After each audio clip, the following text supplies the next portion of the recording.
Lord. ప్రభువైన యేసు నామములో అందరి కొందరంలో ఈ దినం దేవుని వాక్యంలో నుంచి ద్వితీయోపదేశ కాండము 32వ అధ్యాయము 39వ వచనం. ఇదిగో నేనే దేవుడను, నేను తప్ప వేరొక దేవుడు లేడు.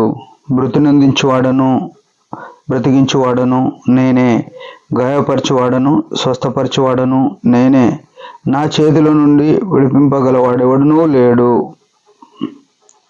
ప్రియమైన వాళ్ళారా, సర్వశక్తి గల దేవుడు, సర్వాధికారం కలిగిన దేవుడు, భూమికి ఆకాశమునకు సృష్టికర్త అయి సమస్తమును అన్ని విషయాల్లో నిర్వహించు సమస్త సృష్టికి ఆది సంభూతుడైన దేవుడు. ఆ గొప్ప దేవుడు తన యొక్క సార్వభౌమ అధికారంతో మాట్లాడుతున్న మాట ఇది. ఏమంటున్నాడు? నేనే దేవుడను అని చెప్పినాడు. నేను కూడా దేవుడు అనలే, నేనే దేవుడను అని చెప్తున్నాడు. అది చాలా ప్రాముఖ్యమైన మాట.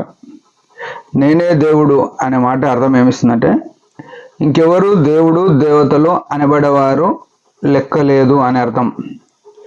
యేసుక్రీస్తు ప్రభు నిన్న నేడు ఒకటే రీతిగా దేవుడు.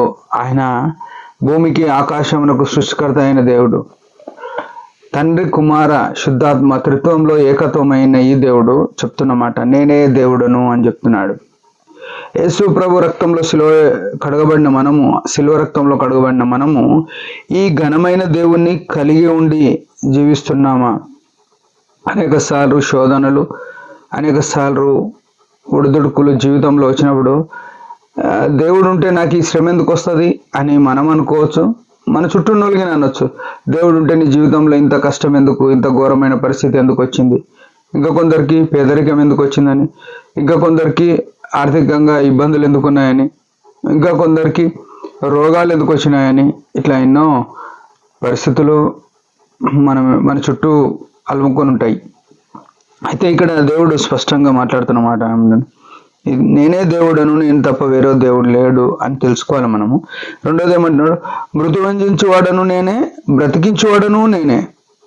అంటే ఒక మనిషి చచ్చిపోయిందంటే నేనే దానికి కారణము. బ్రతికించే ఒక మనిషి బతికున్నాడంటే కూడా నేనే కారణం అని అంటున్నాను. ఈనాడు సజీవులమైన మనము, ఆ గొప్ప దేవుణ్ణి కలిగి ఉన్న మనము ఆయన మహిమ కొరకు ఉంటున్నామా? అది మన జీవిత గమ్యంగా ఉండాలి. ఏమంట? ఒకవేళ చనిపోయినా దానికి దేవుడే అనుమతిస్తేనే చేస్తాము. ఒకవేళ బతుకున్నామంటే దేవుని యొక్క కనికరము మన మీద ఉంటేనే బతుకుంటాం. ఆ విషయం ఎప్పుడు మరవద్దు. బతికించువాడని నేనే అంటున్నాడు. ఇంకా గాయపరచువాడని నేనే, స్వస్థపరచువాడను నేనే అంటున్నాడు.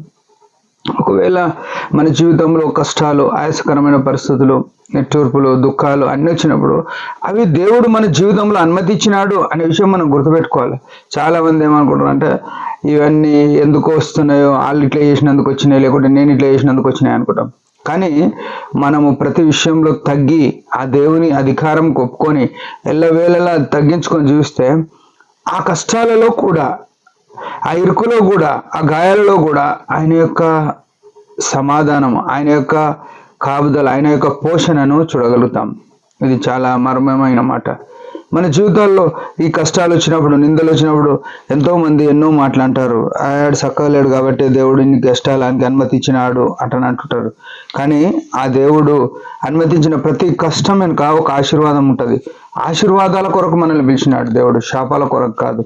ఆశీర్వదింపబడాలంటే ఆ కష్టాలలో నమ్మకంగా, కష్టం వచ్చినప్పుడు అక్కడనే ఉండాలి, అందులో నుంచి తొలగిపోవద్దు. కష్టాలు తొలగాలని ప్రార్థన చేయాలి, కష్టం రావద్దని కాదు. కష్టాలలో సమాధానం ఇయ్యని ప్రార్థన చేయాలి, కష్టాలలో దేవా నువ్వు తోడుండని ప్రార్థన చేయాలి. మన జీవితాలు అట్లున్నాయా? కష్టాలకు తట్టుకోలేక దేవుని విడిచిపెట్టిపోయే దుష్టత్వం మనలో ఉందా? ప్రియమైన వాళ్ళారా, నేనే దేవుడు అని చెప్పిండు. ఇంకొకరు లేరు కాబట్టి ఆయన మీద ఆధారపడి ఆయన మహిమ కొరకు జీవిద్దాం. దేవుడి మాట దీవించును గాక. చిన్న ప్రార్థన.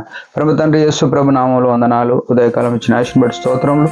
నువ్వు కనికరించి ఈ సమయం ఇచ్చినావు, మమ్మల్ని బ్రతికించినందుకు హృదయం ఆశిస్తూ మన జీవితంలో సాక్షిలో ఉంటూ సహాయపడమని యేసు ప్రభు నామములో ప్రార్థిస్తున్నాం తండ్రి. ఆమెన్. మీరందరి పరిచర్య గురించి భారంగా ప్రార్థన చేయండి. Praise the lord.